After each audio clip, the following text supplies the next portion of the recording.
Olá pessoal, como vocês estão? Espero que estejam todos bem. Sejam bem-vindos ao nosso canal da TV Araxá Educa. Eu sou a professora Luciene e vamos estudar língua portuguesa. No nosso encontro de hoje, vamos falar sobre os diferentes gêneros do discurso oral. Mas, quando falamos de discurso oral, é um tipo de texto? É importante na língua portuguesa? É sim. Nós usamos o gênero textual oral em vários momentos de nossas vidas. Por exemplo, quando nós conversamos espontaneamente. Isso, quando você conversa com seu amigo, com a sua professora, com seus pais, está havendo um discurso oral, um diálogo entre pessoas. Quando você conversa no telefone, isso mesmo, uma conversa telefônica também é um discurso oral. Usamos o discurso oral em debates, em narrações, quando você conta uma história, quando você conta algo que aconteceu com você, quando você lê um texto, é um discurso oral. Em entrevistas, no rádio ou na TV. Já assistiram algumas entrevistas?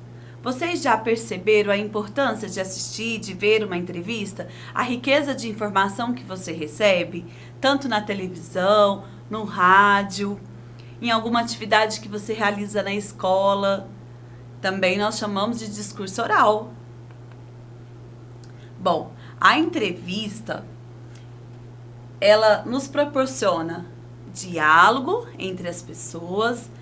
Há um momento de várias perguntas e respostas.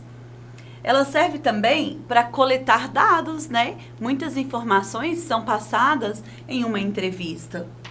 E a entrevista faz parte do campo jornalístico. Como fazer uma entrevista? Por que preciso conhecer esse gênero textual?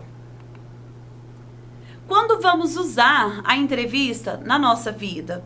Bom, pode ser uma entrevista sobre algum assunto do seu interesse. Você pode fazer uma entrevista de algo que te interessa muito. Ou assistir. Nossa, hoje vou assistir uma entrevista de um professor que gosto muito. Ele vai falar sobre algo que me interessa. Então é importante, ele vai te passar tantas informações, né? Ou até mesmo, quando vocês crescerem, vocês vão fazer entrevistas de emprego. Então, esse gênero textual é muito importante. Mas qual é a estrutura do gênero? Primeiro, tem a manchete ou título. A primeira coisa a definir é o título. Sobre o quê? Qual é o tema da minha entrevista? Então, a entrevista precisa ter um título.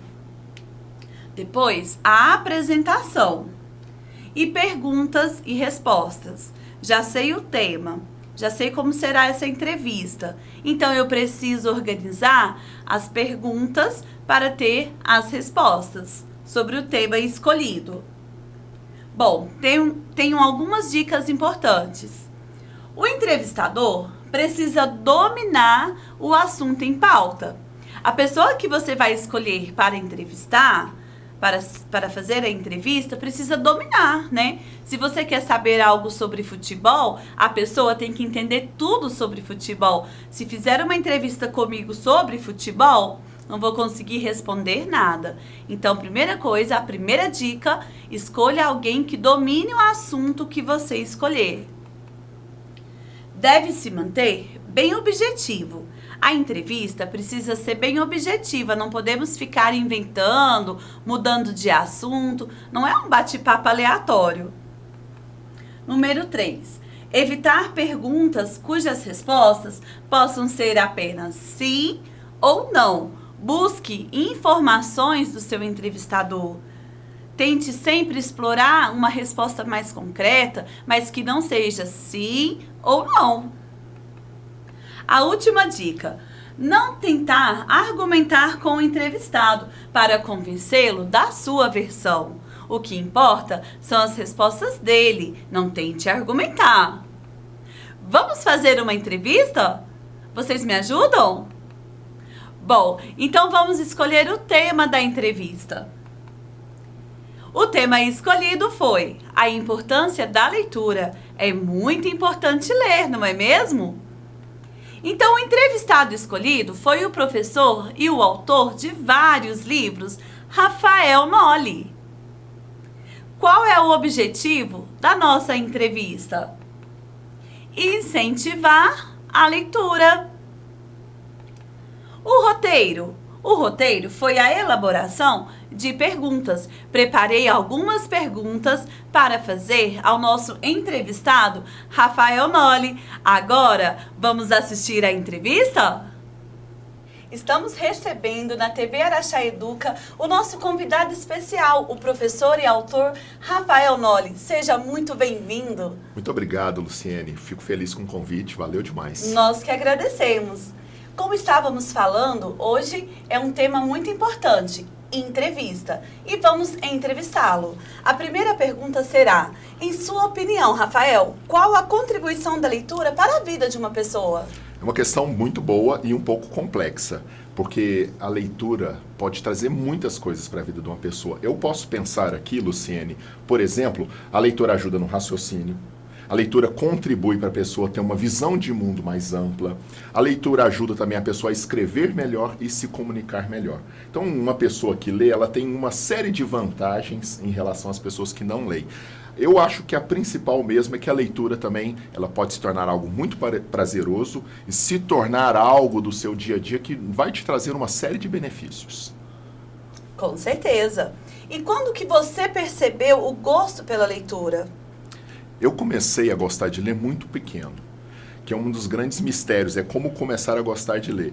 E eu comecei, eu acho que da forma mais comum, tendo livros em casa, minha mãe é professora, e esse meu convívio com os livros fez com que eu naturalmente fosse convivendo com os livros e fosse tendo esse contato contínuo, direto e meio que natural. Ninguém chegou para mim e disse, você precisa ler. Aconteceu. Então meu primeiro contato foi com os livros que haviam na minha casa, principalmente pelo fato da minha mãe ser professora. Ah, que bacana. E quando que despertou o interesse em escrever? E eu acho, inclusive, que é um processo até natural também. Da mesma forma que eu, de repente, eu era um leitor, ou seja, eu estava em casa, no momento que eu estava tranquilo, eu tinha como distração procurar um livro para ler, eu via televisão, eu brincava na rua, em alguns momentos do meu dia a dia eu buscava o livro. Então, da mesma forma, um dia, de repente, eu tive uma ideia e decidi escrevê-lo. Então foi aquele processo, na medida que eu ia lendo e cada vez mais, quanto mais eu gostava de livros, mais eu fui me encaminhando para a escrita. E aí um dia na escola mesmo, né? Você é professor, você sabe bem. Uma professora elogiou uma redação que eu fiz. Aí isso também me ajudou. Pensei, opa, eu gosto de escrever, eu gosto de ler. E as professoras elogiavam. E aí foi também um certo incentivo. E eu acho que a partir daí, eu estava lá no 4º ano, lembro bem. Aí ali no 4º ano eu pensei, não, que legal, se eu escrever um negócio, os professores vão gostar, os colegas vão gostar. Então, da mesma forma que lentamente eu fui me tornando um leitor, eu fui também me tornando um autor. Que bacana. E qual é o conteúdo das suas obras? Eu escrevo para adultos e para crianças. Hoje eu trouxe aqui meus livros para crianças. Por exemplo, vou mostrar alguns. Esse aqui foi o primeiro livro que eu escrevi para crianças. Ele se chama Gertrude Sabe Tudo. Então é um livro para crianças de 10 a 12 anos. É um público que eu gosto muito de escrever. Então ele o conteúdo é literatura infanto-juvenil e infantil. Esse aqui, por exemplo, é a história de uma menina que sabe tudo. Ela era muito inteligente e ela passa a sofrer bullying por ser inteligente demais. Então é um livro que conta as aventuras dessa menina Gertrude e todas as dificuldades que ela vai encontrar porque ela é diferente. Mas ela é diferente por ser inteligente demais.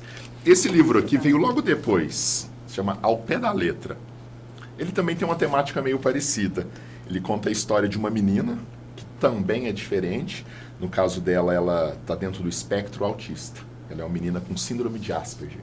E aí as aventuras dessa menina na escola, as dificuldades, as aventuras, as coisas boas que ela enfrenta na escola por ser diferente. Mas aqui eu até deixo isso bem claro. Ela é diferente, a Gertrude é diferente, essa que chama Dorothy. Mas elas são diferentes no mundo em que todo mundo é diferente. Sim. E eu trabalho essa questão. Logo depois veio esse livrinho de Natal, que eu escrevi sobre encomenda para o Festa de Natal Araxá. E é um livro que conta as aventuras do Papai Noel. Conta qual é a vida, como é a vida do Papai Noel antes do Natal. Todo o trabalho que ele tem, as dificuldades, até chegar o momento em que o presente está lá na sua casa. Chama Histórias de Natal, a magia de um jeito que você nunca imaginou. E o meu último livro chama Senhor Bigodes Era o Seu Nome, é esse aqui. Conta a história, que é uma história muito comum, que acontece muito. Uma menina acha um gatinho na rua.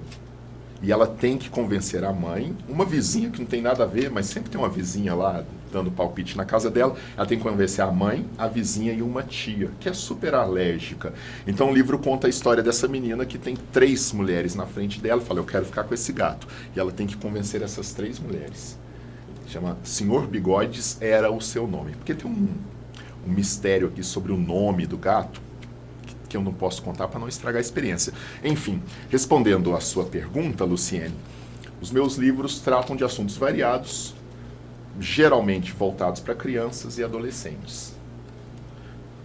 Que interessante, já estou doidinha para ler todos.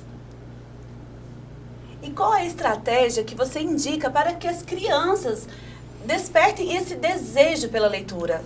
Uma das questões, e essa é uma questão que eu penso muito, uma das questões é ter livro por perto. Porque às vezes a criança fala, eu prefiro ficar na internet, eu prefiro jogar bola, eu prefiro ver televisão. Mas porque às vezes, próximo dessa criança não tem um livro.